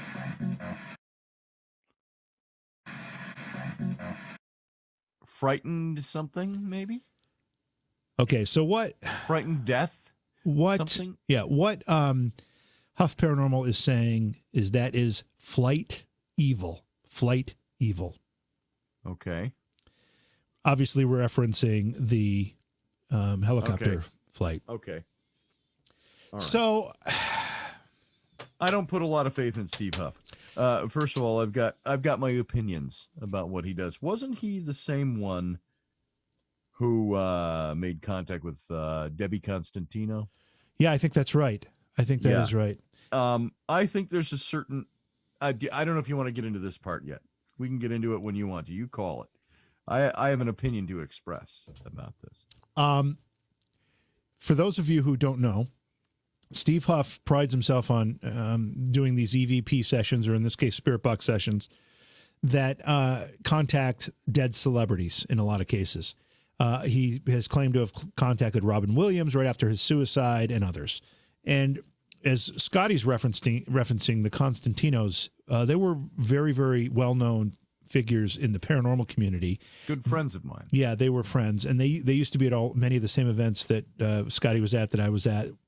And it was part of our group, really. And they used to do Spirit Box sessions. That was one of the things they did at these events. And tragically, there was a I don't even know how to describe it. It was a murder-suicide situation where both of them died. And that was a few years ago, wasn't it, Scotty? At least 3 or 4 years ago. Yeah. Yeah, a few years ago. So it was tragic. And I know it was while Beyond Reality Radio had been on the air. So it was after our syndication in August of 2016. So I don't know exactly when. But either way, go ahead and go offer. And that was one of the people that Huff contacted, or said he contacted. So go ahead. Let's hear your criticism. Well, I will say, first of all, I don't think it's impossible that somebody can contact somebody who was just killed yesterday or same day. I don't think that's an impossibility. I have seen this stuff works, and I know it works. I've had people I know that have passed on, that family members that have connected with me through Spirit Box activity, and quite verifiable information as well. But I have a problem with the ethics of it. There are certain things you don't do. To me, this would be like, okay, I'll use a silly example. A woman's husband dies in a tragic car accident, and a friend of the husband who died at the funeral asks the woman out on a date. You're not married anymore. Your husband's dead. Think it's okay if we go out together? You've done this, haven't you? You've done this, haven't you? I've been there. You're speaking from experience. Not the car wreck part, but to me, that would be, it's possible. You could ask a fresh widow or widower out on a date. Excuse me, and they might even say yes, for all you know. Who knows? Sky's the limit. But the big question is, if you can, should you? So there's a question of ethics. And somebody might say, oh, what the hell do you know, Scotty? How do you know how long you should wait? I don't. But I do know, I think that there should be a period of time that you can do it the same day if you want to. But I would think ethics would say you withhold that information for a certain amount of time. What I see Steve Huff doing, and I do not know the man. He's, I think, connected with me on my Facebook at one time in the past. I didn't recognize who he was or anything like that, but I don't know him, so I can't judge him. All I look at is the single thing that I know about him, and that's these EVPs or these spirit box sessions with these people. And I would say that that shows me he is somebody who is craving the attention from the public for what he's doing, not offering a service that is a good service for people. And that to me shows a violation of ethics. It shows a violation of, maybe there's not another violation there. I don't see it as being Decency? an honest way. Decency, maybe? Distancing? Decency. Decency. Violation Yeah, of decency. A violation of decency, which you can slide right under the ethics issue. So to me, when he has done this, I have seen somebody who is seeking spotlight, seeking attention for himself, as opposed to doing anything that's of real value. Other than to say, hey, I'm the first one who got out there and got this woman who was shot in the head. I got her on an EVP within 2.5 hours of her being shot by her estranged husband. Isn't that great for me? Pat me on the, well, I almost swore. Pat me on the effing back. This is what I see. And now that's not knowing the person. It's gauging him by the activity he's engaged in. It's unethical. Okay, let's jump to our phone line. Is this Toey? It is Toey. Hello, Toey. Hey, Toey. Hi, Scotty. How are you? Now, how you doing? Okay, how you doing? Oh boy, I'm doing. Oh boy. So this is a topic, not the Steve Huff particularly, but the Spirit Box topic that you started asking questions about, Toey, before the show even started tonight. So you've been thinking about this. I did. Well, it just happened to coincide with I was watching a program, and I was just like, it really irritates me that like it's being only shown in one fashion. So you're seeing them ask the questions and then the answers, but you can't actually hear the audio, and I feel like it draws away from the authenticity of the experiment. Are you talking about just specifically with the Estes method? Yes. Yeah, the audience. But not only that, even just what you were just describing. I mean, I think, if people want to believe it, they're going to believe it. But, anybody can hear whatever they want to hear in there or tell you what they think they hear. If you're willing to believe it, then... Well, let me say this. Let me play devil's advocate just a bit here. Let's say that the person who had the headphones on and the blindfold on was in an isolation chamber and knew nothing of the case. Let's say those were the circumstances of that person. Okay, hold on. And then let's say there was somebody asking questions, that was in a different place. The person with the headphones on no way could possibly hear what the questions were. And let's say that they were asking the questions and the words that the person listening to the Spirits Box was uttering had a direct implication and relationship to those questions. I don't think we'd need to hear the audio at that point. I think because we were 100% certain that that person was isolated and knew nothing about the topics or anything, and if those words were answering direct questions, then I think that would be impressive. However, I don't think there's anything wrong with recording the audio so you can go back and check it. I think that's a great idea, as a matter of fact. Okay, so then let me ask this question. If the whole session is being recorded, whether by a film crew or personally, with those radio frequencies, how much interference can occur from an outside source on the answers that you're receiving from the audio device? Well, that's a great question.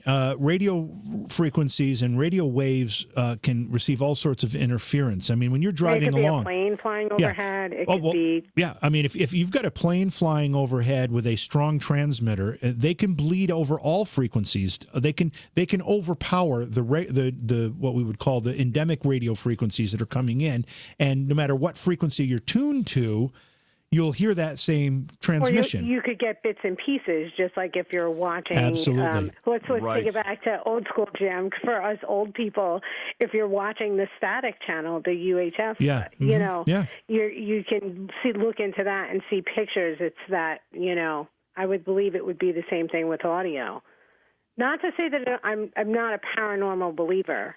I just listen, question I am some not of these methods. Scotty and I may disagree on this a little bit. I am not impressed by the spirit box. I think there's too much ambiguity in the science of it. First of all, I guess that can be said about any paranormal device, but I just by the nature of radio waves already containing words, unless you claim that somehow the spirit energy is actually harnessing those words from those transmissions and using them to communicate, then maybe you have something that I might think about. But I don't think that's what the claim is. Is it, Scotty? I'd like to compare notes. You know, I want to know if I'm hearing what you're hearing. If we come up with the same answer. I used a very early spirit box. This is about 12 years ago. I have twin daughters that are 28. When they were 16, I had conducted a little spirit box session.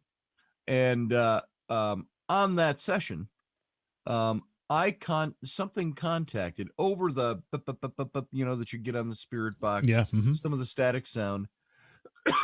Oh my gosh, I picked up a voice okay? that. Sorry, it's just an old cold, and I can't hit the cough button all the time. I can't reach it. But we got a voice that said it was my aunt that had passed on about 15 years. Well, not even about 15 years prior to that. And she named herself and she said, "This is Andy. This is Andy." And my daughter said, "Is that Andy?" And my daughter was just a baby when she died. And the voice said back, "Yes." And it started asking me questions. The voice said, "Where's Janie?" Now, Janie is my mom, her sister. And this was all coming almost like a falsetto that I heard over the moving frequencies. So you would hear the, pardon me, I got a severe scratch in my throat right now. Have a drink, please. You would hear there the for, aren't we? blipping of the frequency, and then this voice would say something like, "Where's Janie?" You know, it had that kind of sound to it, falsetto almost. Can I ask you a question? Do you think Yeah. just that there could be any personal influence in what you actually heard? That's why I asked. The same question I asked before is because I would like to compare notes. Like, we're both listening to the same thing. What do I hear? What do you hear? Do you think that there was any maybe personal influence on what you heard? You know, I ask myself those own questions all the time when I listen to Spirit Box stuff. But my daughter was there with me, and she's the one who said, "Dad," she said, "it's Andy." And I said, "Andy? Is this Andy?" And it said, "Yes." Immediately, just right on the tail of my questions, I would get answers. It was the response time was immediate. It was interactive. Do when you the think voice that said, maybe you could have just been having a paranormal experience that, say, maybe if you weren't even doing a spirit box session, that maybe you might have audibly heard those answers as well?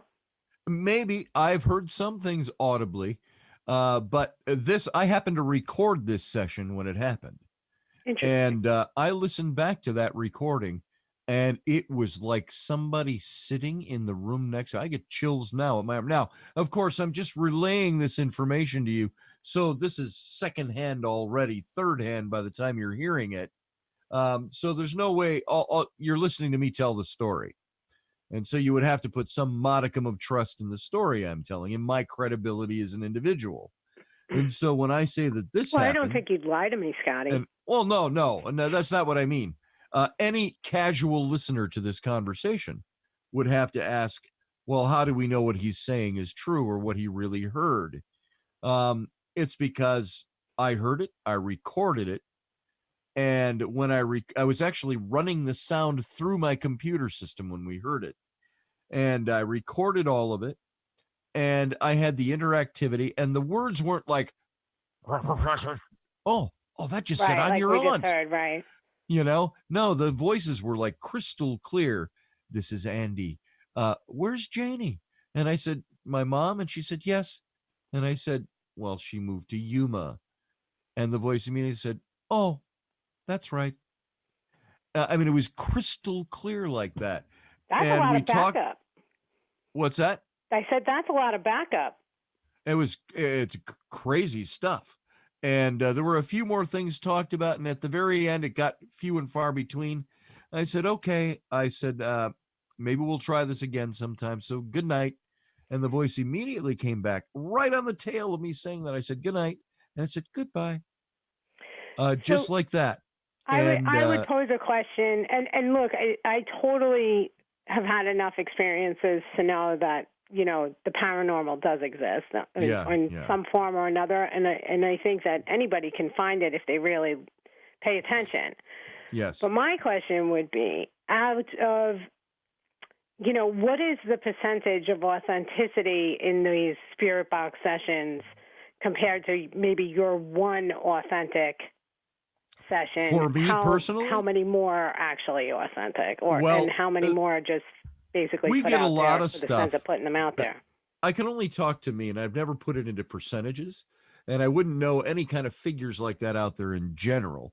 But I would say I had spirit box sessions where we don't get a whole lot, and you get the, alrighty, hey, did that say let's go hiking? Right. We don't know. And so you don't know. But we've had a high percentage, it seems, of voices that do speak to us. Now, there is a place that Rocky and I go every year. We go back to the Minnesota Renaissance Festival grounds at Halloween time. And we do there's a show there, the Phantom's Feast, and we do a ghost hunt, they call it, after the show through the old grounds. And so we've gotten several voices, several recognizable voices. We've got several things that have been very clear and easy to understand over the years we've done this. But there's one in particular I'm thinking of, and I don't want this to lapse in too much of just a story, but I had done a lot of study into Native American issues up here in the Minnesota area. And we have old Fort Snelling here, which has been here for about 200 years, Fort Snelling. And it was an active fort all the way up to World War II. But on the grounds below the fort, below the cliffs, or the bluffs on the Mississippi River, there is or the Minnesota River, I'm sorry, is the flats, which is now all woods, and they've got a state park going through there and paths and everything, and a visitor center.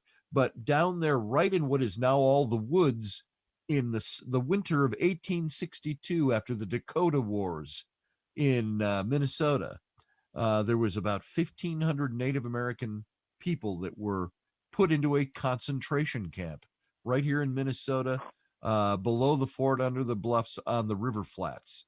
They cleared all the trees, and about 300 Native American men, women, and children died that winter of starvation and deprivation and the elements. And it was from there. This conversation has gone awful. Sorry, that's an awful story, Scotty. It's an awful story. And this was in my own backyard. I didn't even know that it was there. This was also where they took the very famous, you see, etchings and engravings and all of the stuff from the day. That next spring, they took 38 Native American warriors and hung them en masse down in Mankato, Minnesota, which is about an hour and a half from Fort Snelling. And so we went out very unofficially. We were once going to do an investigation on film and had the local TV stations out there with us about 10 years ago at the fort, and we got shut down by the Minnesota Historical Society. They did not want this representing the fort, and they did want us to raise.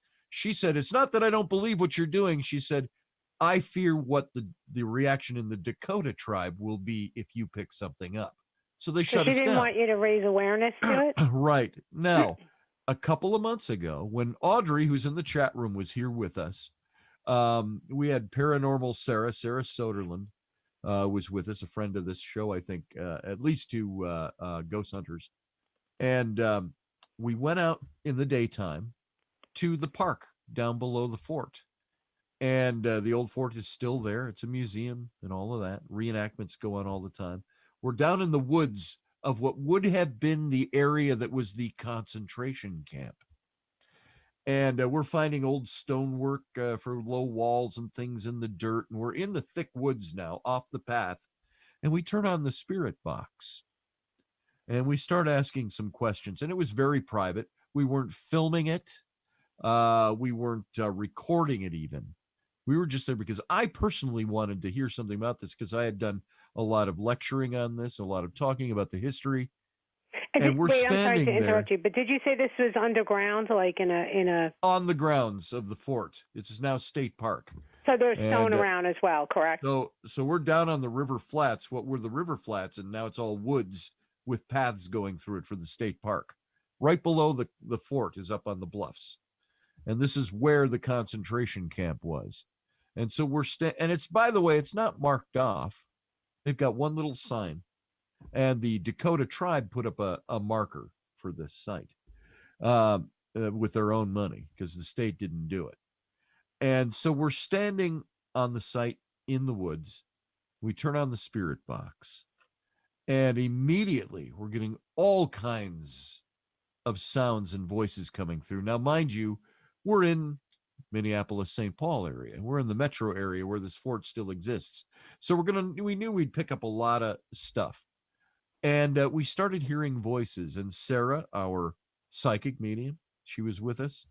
And we started hearing, she would call out things she would hear in the voices. We heard children singing. And I'm sorry, it wasn't radio singing. And this is where I say you have to, because we didn't record it, all we've got is anecdotal stories. But you can tell the difference. And I have to believe I am savvy enough to know the difference between a radio signal and a voice that I'm hearing that's not radio. I believe you are too. My next question would be, if this area at one point contained a lot of stone, and the theories regarding stone, if you think that anyhow that the minerals could affect the radio frequency. Perhaps. I don't know enough about the chemistry and the science of all of that. But there's a lot of limestone around there, a lot of sandstone and limestone, the bluffs themselves. But one thing I want to add to cap off this story, while we're there in the woods, I remember asking specifically, we got a male voice a couple of times that said some things to us. We didn't know if we were hearing Lakota or English at that point, because we couldn't make out the words. But I asked specifically, I said, we're going to end this session.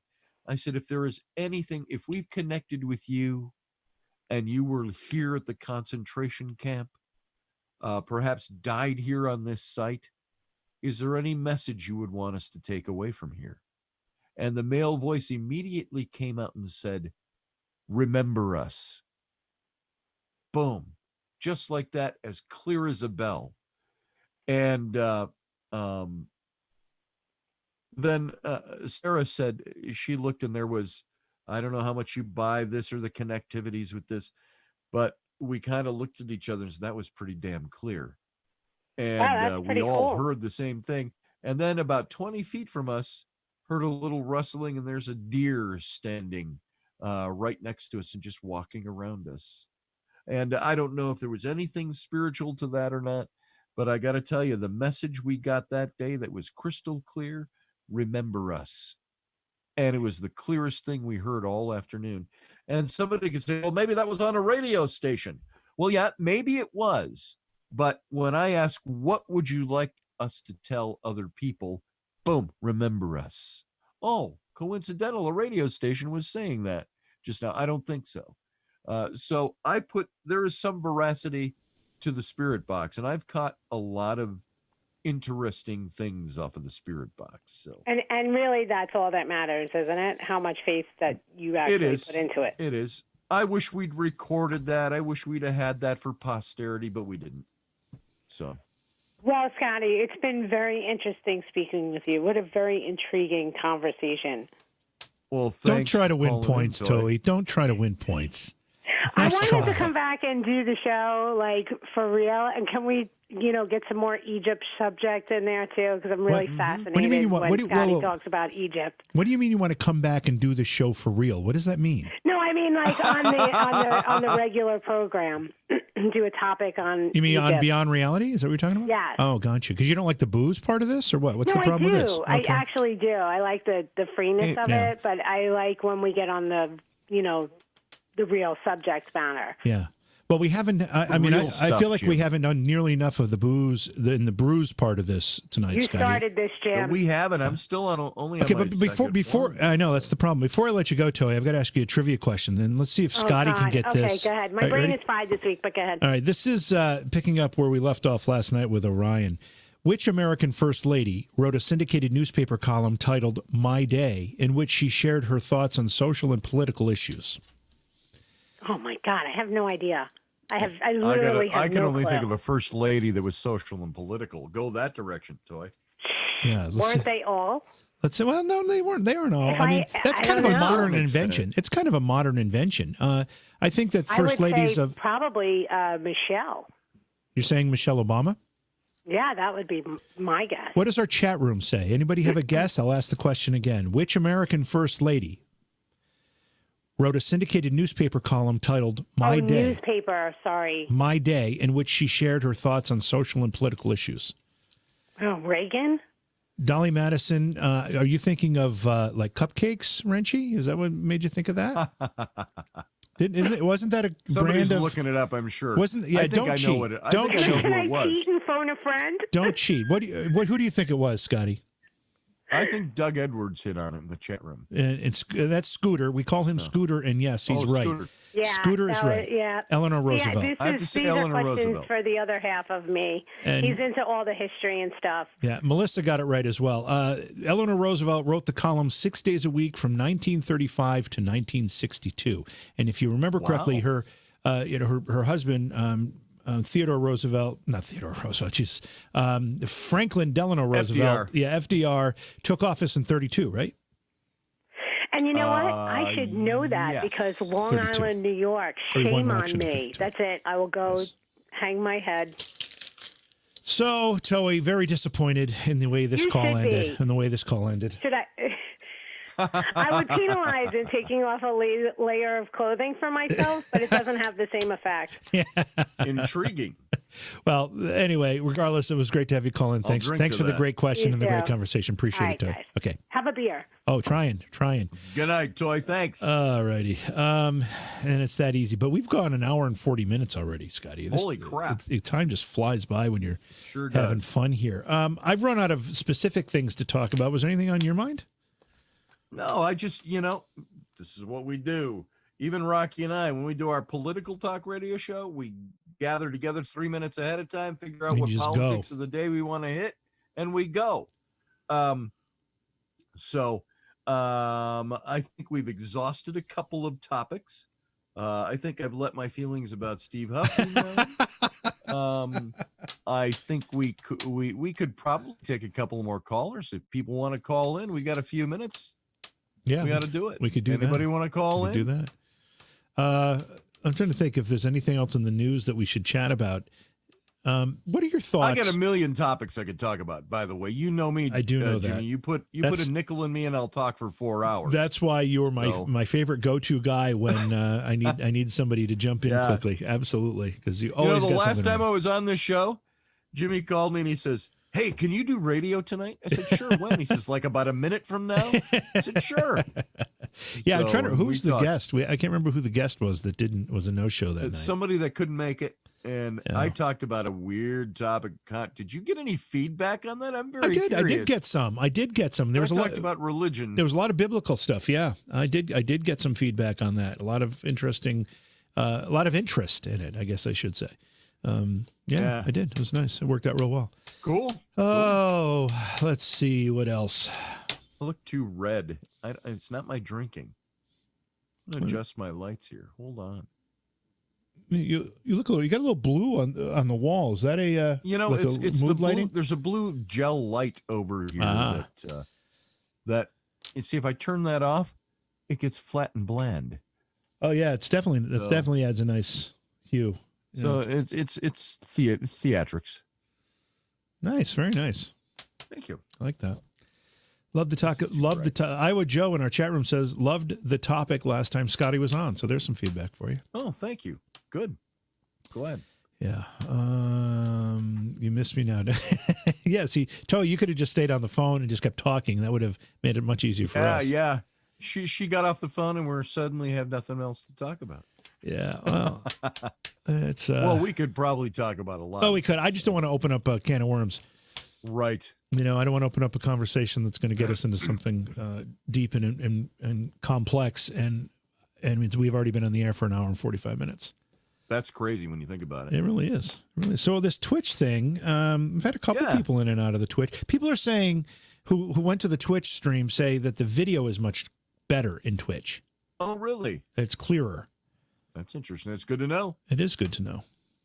It is good to know. Give a guy a break for too long, he runs out of questions. That's it. Well, I almost fell asleep here, Toey. You and Scotty had some real serious stuff going on there. Well, I hope I wasn't putting you to sleep. Oh, no, it wasn't. I just, what about Steve Huff? Oh, Wicca wants to know what your point was about Steve Huff. I think he's unethical. Now, that's not knowing him. I'm not lambasting him. I'm not creating drama. I don't know him personally. He could be a great guy personally. Loves his wife and kids, loves his life, blah, blah, blah. I don't know a thing about him. All I know is the two things I've seen him do in the paranormal, which grate me. And one is because I had a personal friendship with some of the people that he did this to, the Constantinos. And I will say this, that I believe his actions were unethical. And that's all I had to gauge him by.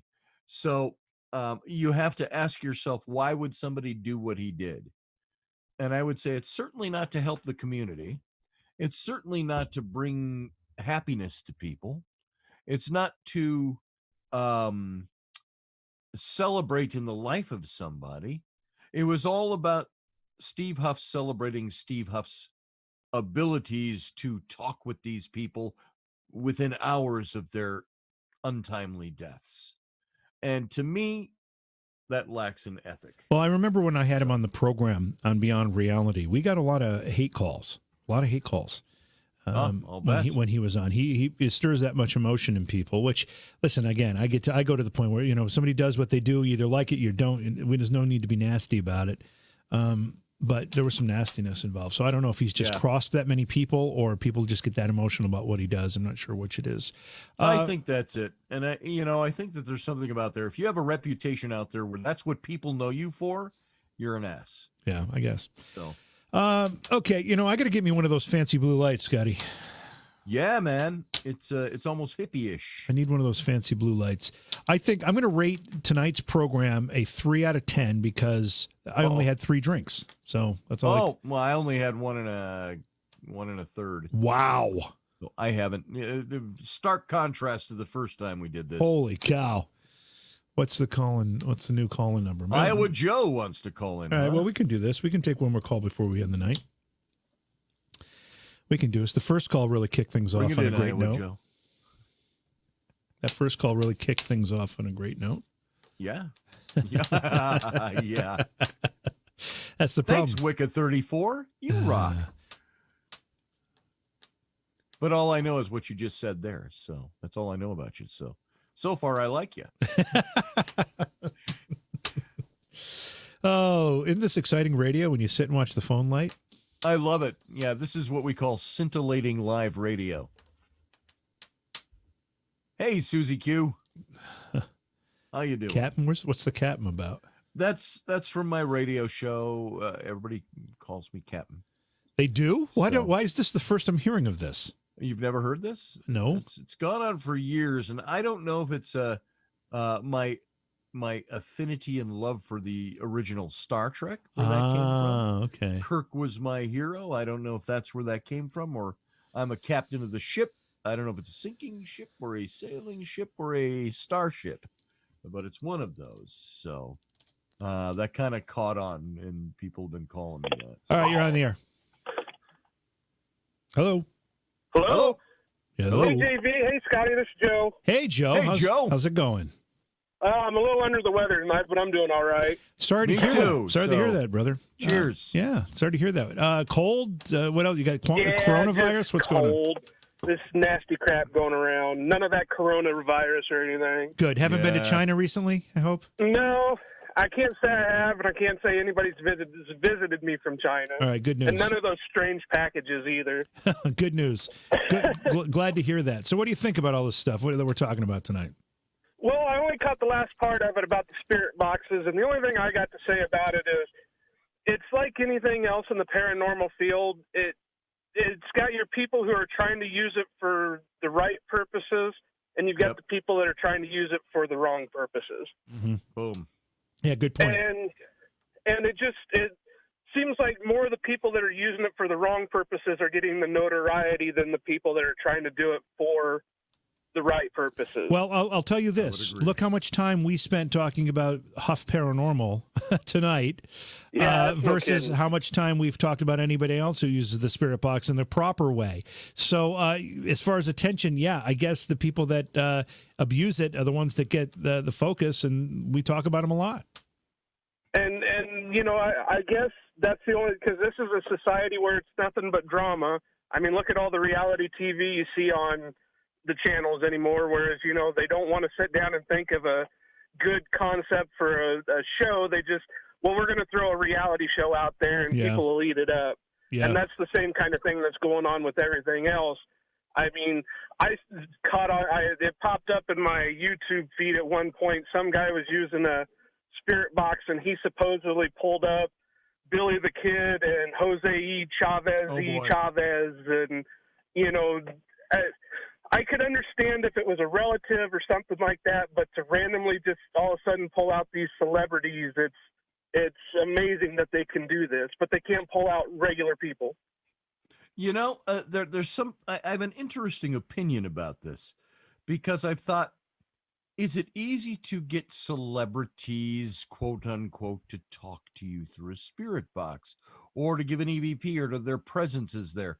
And I thought, the first thing that comes to mind is they are no different than anybody else that we make contact with. If you want to make contact, if you call out for your dead aunt and say, is my aunt out there, would like to talk to you, and she comes forward and talks to you.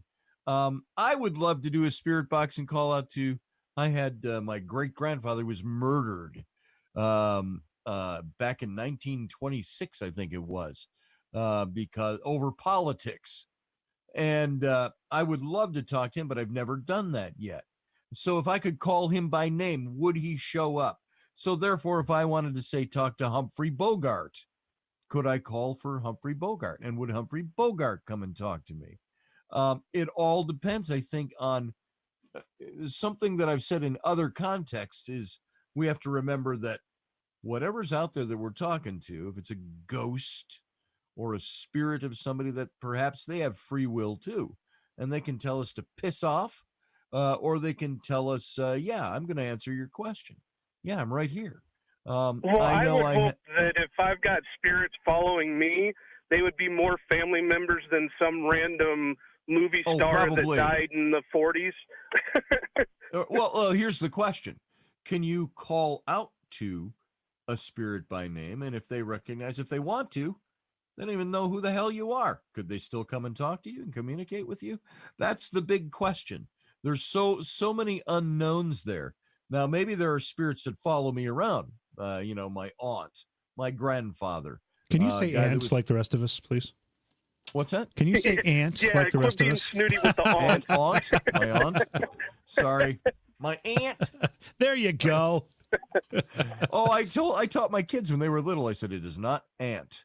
It's aunt. Aunt. Well, that's because my aunt was Andy. And so it was Aunt Andy. You know, and I said, no. It must Aunt be an Andy. upper Midwest thing, because I've got family in Wisconsin, and when I was younger, they always tried to do that to me. It's not aunt, it's aunt, and it's aunt. I'm from Iowa. Yeah, I call it how I see it. You go out west of the Twin Cities in Minnesota, And you get all the farmers out there, they all kind of talk like that, don't you know, and all that. Yeah, kind of stuff. well, you get a lot of that, and my grandpa and a couple of my aunts, whatever you want to call them, were from the eastern part of Wisconsin, just south of Green Bay, and my grandpa was actually from Minnesota, near, I think it was Gaylord. And, yeah, I know where that is. And so he grew up in both sections of it. And it just, the accent he had until the day he died was amazing, because it was a little bit Minnesotan, it was a little bit Wisconsin. Yep. Well, I'm right in western Wisconsin. I'm about an hour from the Twin Cities, so I'm right in the gap between the two. So. Yeah, see, I spent a lot of time in Sheboygan, so I know a little bit about it. Can you say that on radio? Can you say that? Shit? No, Sheboygan. I don't know. I think you can on YouTube. Okay. Good. Well, that was John Candy's character from Home Alone. They were heading to Sheboygan for the big polka festival.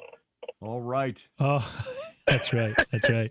Speaking of John Candy, another great character I remember him from, the movie Volunteers with Tom Hanks, where he played Tom Tuttle from Tacoma. Oh, yeah. Yeah. And so Joe, you've got a big political stir going on in your state.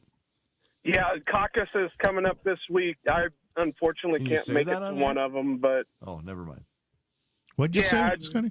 I said, can you say that on here? Yeah. Well, I don't know. This is YouTube. Well, we're probably going to be censored because of our first caller, but hey, that's where the cookie crumbles. Anyway, hey Joe, thanks for calling in. We're going to wrap this thing up, and we appreciate you listening and checking in the chat room and giving us a call. All right, appreciate you guys. Good to talk to you, Joe. Thank you, man. All right. So what do you think, Scott? Do you think we're ready to tuck this one in? I think we could tuck this in. We could wrap it. I was trying to do some tricks here with my nose. I wasn't really. I thought I could do it. It's like putting a spoon on your nose. I couldn't make it work, though. I know. Can you put a spoon on your tricks on radio? Can you do a spoon on your nose? I'm going to do some sleight of hand on my next radio show. I used to work with a guy in my early days of radio. His name was Dan Lyman, and he used to do this thing. He was just a part-time guy, came in on weekends, but he did this thing every time he worked called radio juggling. And nice. and so he would, he'd pre-produce this thing where like he'd have a cat and a bowling ball and nice. And he'd pretending he was juggling it. It was kind of funny. Interesting guy. Anyway, thanks for putting up with this, guys. Again, this is our opportunity to let what little bit of hair we have left down and loosen up a bit and kind of end the week with a couple of adult beverages and talk about the things we have fun talking about, right? Yeah, and it's fun. It's nice. I like unformatted radio in the sense that we're coming in and we've got a basic idea, paranormal. Yeah. So, you throw out some ideas and things like that, but it's nice to come in and just do it. So it is. Hold on. She's not listening, I know, but she's texting me now because she's been drinking. But my sister is celebrating her birthday. Well, it's now the 1st, but on the 31st of January. She was having a little bit of a party. I'm not sure why I wasn't invited. And when the pictures and the comments start coming over text, I know she's been drinking. So happy birthday, sis. Want you to let your sister know. I met her a couple of times, or maybe once when I was up there in Cooperstown. Mm-hmm. Hot. There you go. Thanks. I'll make sure she hears that. Sure. All right, everybody. Thanks so much. Love you all. I think I said something like, "That's your sister?" Anyway, sorry. Hey, can you introduce me to your sister? Yeah, it's all good. It's all good, man. All right. Hey, thanks, Scotty. Great having some time with you tonight. Love it. A lot of fun. All right, man. All right. Good night, everybody. Thanks for being here. And as you know, we will check in again Monday night. I'll be back right here on this YouTube channel. I'm not so sure about how the Twitch or the other streams will go, but thanks for joining us. As always, hey, Scotty, you still there? I'm here. Give out your YouTube channel and your pertinent information there, too. If you're in the chat room, you can click on my name. It'll take you over to my YouTube channel. YouTube channel is real easy. Mr. spelled out, M-I-S-T-E-R, Mr. Scotty Roberts. And you can go over there. You can see all my shows are all in archive, as well as lots of other stuff that's on there. You can also just go check out my website. My full name, ScottAlanRoberts.com. That's Scott. Allen is A-L-A-N, Roberts.com. All right, and I'm going to share this for everybody. This is what my sister just sent me. I can kind of see that. Yeah, she looks like she's had a couple. Yeah, she has. And the funny thing is, she's in her own bar. That's her bar that she owns. Nice. And it looks like she's the only person there. So I think if I remember picture. right, when I met her, it had to be 2009 or 10, and she was wearing a black suit with a skirt that matched the blazer and a nice jacket, and I thought she was working for you. She did, yeah. Your radio station. Yeah, she did work for me. Yeah. Mm-hmm. Yeah. All right, that's enough. Again, you've got Scotty's stuff. Woo. If you're catching this on some other channel and you're not on my current YouTube channel, go there. JV Johnson. It's easy to find on YouTube, Facebook, all of those places. Thanks for being here, guys. Love you all, and we'll see you next time. Good night, folks.